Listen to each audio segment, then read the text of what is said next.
샬롬, 안녕하세요. 윤정훈 목사입니다. 이 시간은 시편 72편 말씀으로 한 절씩 나누도록 하겠습니다.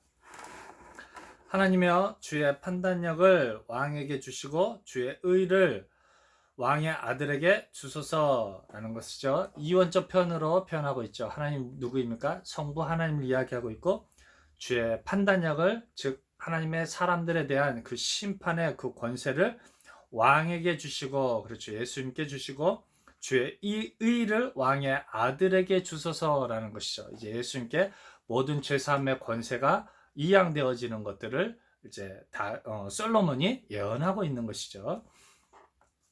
저가 주의 백성을 의로 판단하며, 그렇죠, 이제 정확하게 해석이 되고 있죠. 저가 주의 백성을 의로 판단하며 주의 가난한 자를 공의로 판단하느니, 그렇죠.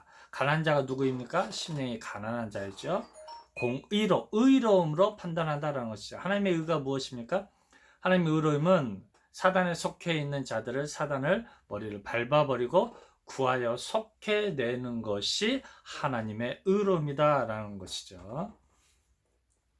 의로 인하여 산들이 백성에게 평강을 주며, 이제 산이 이제 하나의 제도며 신앙을 받을 수 있는 하나의 그 율법이죠. 그 율법의 신앙 행위들을 뭘로 표현합니까?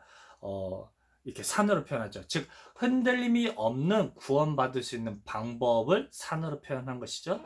우리가 어떻게 해야 우리 주님께 우리 하나님으로부터 죄사함을 받고 은혜를 받습니까? 오직 예수님으로 말미암아서 우리가 죄사함을 받고 영원한 생명을 선물로 받게 되는 것이죠. 그것을 뭘로 표현합니까? 산으로 표현하고 있는 것이죠. 요한계시록에서는 이제 그들에게도 사단이 편입된 것들 뭘로 표현합니까? 산으로 동일하게 표현하고 있죠. 그래서 그들의 신앙 행위를 산으로 표현하고 있고, 그래서 하나님께서, 예수님께서 그 산을 전멸시켜 버리는 것을 이제 보면 알 수가 있습니다. 작은 산들도 그리하리로다 라는 것이죠. 저가 백성의 가난한 자를 신원하며 심령의 가난한 자를 신원하여 주죠. 궁핍한 자의 자손을 구원하며, 그렇죠, 심령의 가난한 자들 그 대대손손 우리 하나님께서 그 예수님의 이름으로 말미암아서 죄사함을 받게 된다라는 것이죠. 심지어는 압박하는 자를 꺾으리다라는 것이죠. 그 잘못된 신앙으로 거짓 교사들이 잘못된 그 가르침으로 믿는 자들을 압박하고 있는 것이죠. 이스라엘 민족들을 이방 민족들이 포로로 삼아버리고 그들을 노예로 삼아버리죠. 그들을 모세를 통해서 꺾어버렸죠. 10가지 재앙으로 그들을 꺾어버리고, 예수님께서도 죽음으로 끝나지 아니하시고 부활 승리하셔서 그로 말미암아서 이스라엘 민족들을 다시 하나님의 나라의 백성으로 삼아가고 계시고 있는 것입니다. 오히려 저희가 해 있을 동안에 주를 두려워하며 달에 있을 동안에 대대로 그리하리로다 라는 것이죠. 즉 이제 영원토록 그들은 우리 하나님을 두려워하게 된다라는 것이죠. 그렇죠? 왜냐하면 계속해서 그들에게 빛의 말씀으로, 성령의 법으로 그들에게 하나님의 말씀이 선포되어지고 있기 때문이죠. 그들은 영원토록 죄사함을 받을 수가 없다라는 것이죠. 저는 뱀풀에 내리는 비 같이, 그렇죠? 그들이 심령이 지금 굉장히 황폐해져 있는 상태이죠. 또 땅을 적시는 소나비 같이 누가 임하게 됩니까? 바로 성령 하나님께서 순식간에 임하게 된다라는 것이죠. 저의 달에 의인이 흥왕하여 평강에 충성함이 달이 닿을 때까지 이르리로다 라는 것이죠. 저 의인이 누구입니까? 예수님이요, 바로 성령 하나님 것이죠. 성령 하나님인 것이죠. 이제 성령 하나님께서 역사하실 때 그런 평강의 풍성함이 가득하게 된다라는 것이죠. 영원토록 함께한다라는 것이죠. 그렇죠? 평강의 풍성함이죠. 우리 성령 하나님께서 함께하여 주셨을 때 우리가 누구 편이 됩니까? 우리 주님의 편, 우리가 하나님의 편에 서게 돼서 우리 목자 되신 우리 주님께서 우리를 푸른 풀밭과 쉴만한 시냇가로 인도하심으로 그 따르는 양들의 마음속에 뭐가 있습니까? 평안과 평강이 있다라는 것이죠. 저가 바다에서부터 바다까지와 강에서부터 땅 끝까지 다스리리니, 그렇죠? 이제 성령 하나님의 역사하심으로 말미암아서 이제 세상 끝날까지, 지금 심지어는 시대를 초월해서 여러분의 이 시대까지 우리 성령 하나님께서 역사하시겠다라는 것이죠. 평강의 풍성함이 가득하게 하시겠다라는 것이죠. 즉 성령 하나님의 역사를 이미 예언하고 있는 것이죠. 광야에 거하는 자는 저의 앞에 굽히며 그 원수들은 티끌을 핫을 것이라. 그렇죠. 광야에는 뭐가 없습니까? 양식이 없죠. 푸른 초원과 쉴만한 물가가 없죠. 저희 앞에 굽히며 그 원수들은 티끌을 핫을 것이며, 그렇죠. 아무것도 먹을 것이 없다라는 것이죠. 다시스와 섬의 왕들이 공세를 바치며 스바와 시바 왕들이 예물을 드리리로다라는 것이죠. 이제 예수님께서 만왕의 왕이 되어 주신다라는 것이죠. 그래서 즉 성령으로 역사하셔서 이제 전 세계 사람들이 예수님께 조공을 바친다라는 것이죠. 예수님께 나와서 하나님의 백성이 되어진다라는 것이죠. 이것을 솔로몬 왕이 그 시대에 주변 나라들을 완전히 정복하고 그들로부터 조공을 듣는 그 시대적 배경을 들어서 예수님이 오시고 성령으로 역사하실 때 이루어질 일들을 예언하고 있는 것이죠. 만왕이 그 앞에 부복하며 열방이 다 그를 섬기리로다 라는 것이죠. 바로 우리 성령 하나님께서 만왕의 왕이 되어주신다라는 것이죠.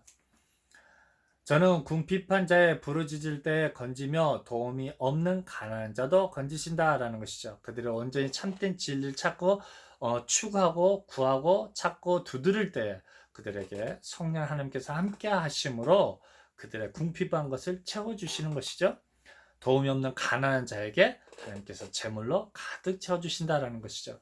우리들의 신앙의 행위로 말미암아서 하나님께서 영원의 축복을 허락해 주신다라는 것이죠. 죄사함의 은혜를 주신다라는 것입니다.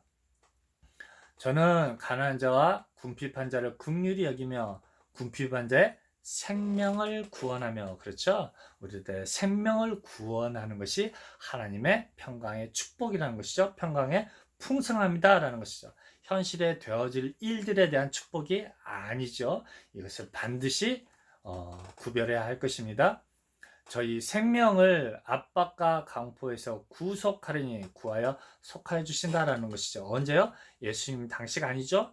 죽음에서 부활하셔서 그래서 성령으로 함께 하실 때 그들에게 생명을 구하여 속해 주시는 것이죠.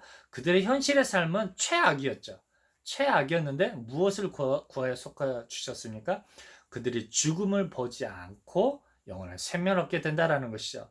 그게 누가 대표적인 샘플입니까? 에녹이 그랬고 엘리야가 그랬던 것처럼 우리들의 영혼을 구하여 속해 주신다라는 것이죠.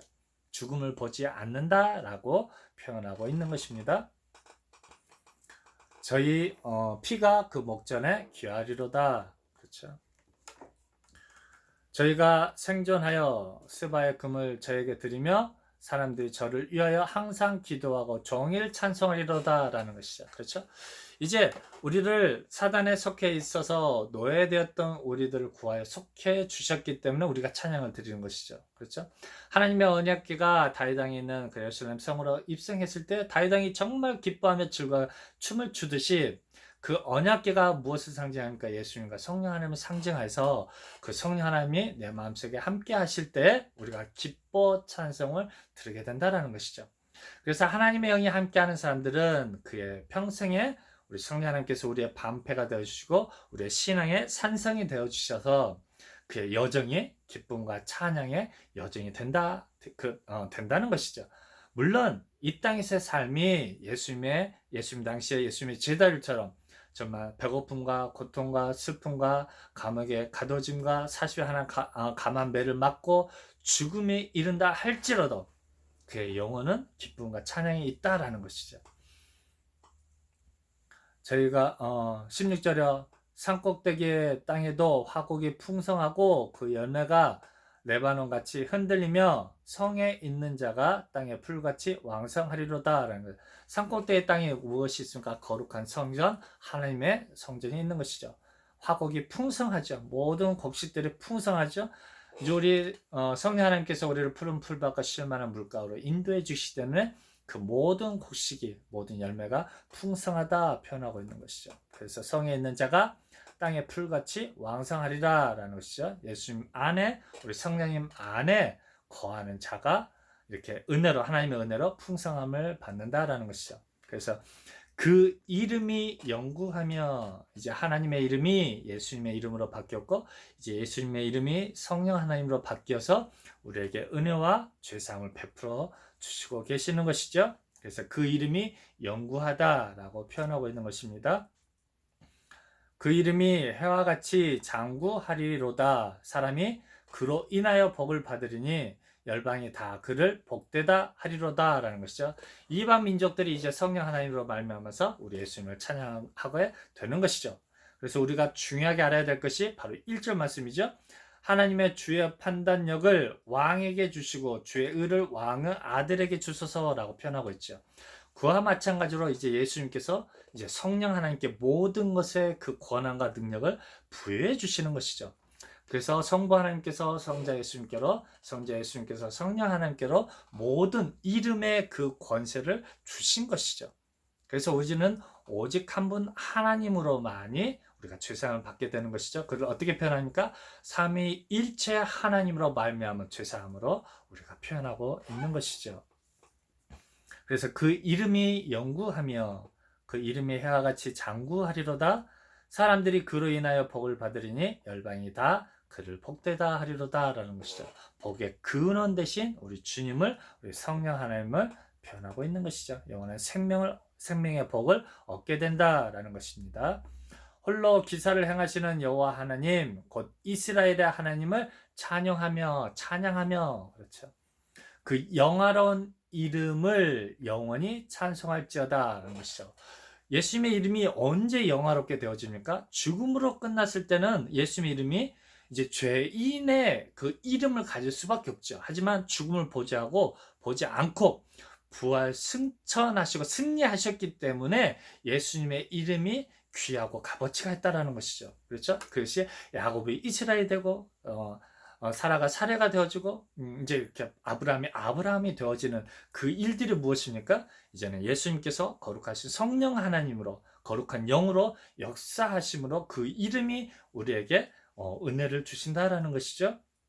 그래서 이제는 성령의 법이 우리에게 은혜를 주시고 죄사함을 주신다라는 것이죠. 이것을 성령의 법칙이라고 표현하고 성령의 인과 성령의 세례를 받는다라고 표현하고 있는 것입니다. 그래서 그 영화로운 이름을 영원히 찬송할지어다. 온 땅에 그 영광이 충만할지어다. 모든 이방 족속에게도 우리 하나님의 이름이 영광을 받으신다라는 것이죠. 아멘, 아멘. 왕의 이새의 아들 다윗의 기도가 필요해졌다라는 것이죠. 왕의 아들 이새의 아들 다윗의 기도가 필요하다라는 것이죠. 그렇죠? 다윗의 기도가 무엇입니까? 왕으로 오실 이제 부활하셔 거룩한 영으로 역사하실 성령으로 말미암아서 하나님의 뜻이 이루어진다라는 것이죠. 하나님의 뜻이 이 땅에서 이루어진다라는 것이죠. 이 땅에서 이루어진다라는 것은 예수님께서 십자가를 지시고 죽음으로 끝나는 것이 아니라 부활하셔서 거룩한 영신 성령 하나님으로 역사하심에 대한 그 기도가 필요해졌다라는 것이죠. 여러분 이 시대에 우리 함께 하시는 성령 하나님으로 말미암아서 참 평안함과 그 평안의 풍성함을 느끼시는 오늘 하루 되시기를 주님의 이름으로 부탁드립니다. 감사합니다.